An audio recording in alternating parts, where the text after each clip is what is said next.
ফের শিরোনামে গাইশাল, এবার শিলিগুড়ি মালদাগামী ডেমু ট্রেনে আগুন। মঙ্গলবার আগুন ধরে যায় ট্রেনের পিছনের ইঞ্জিনে।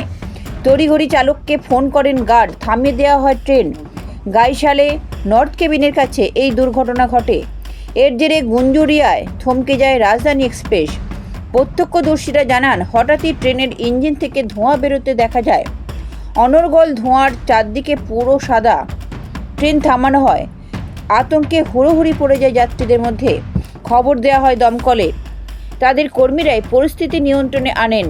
তবে এই ইঞ্জিনের একটা অংশ পুড়ে গিয়েছে। আরপিএফের তরফে জানানো হয়েছে, খুব বড় কিছু হয়নি।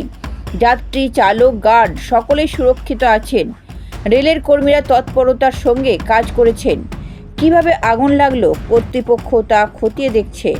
এই ঘটনার পর বেশ কিছুক্ষণ ট্রেন চলাচল ব্যাহত হয়। सिलीगुड़ी जंक्शन से मालदा कोर्ट जा रहे हैं। सिलीगुड़ी छोड़ा आपका 23-35 में छोड़ा।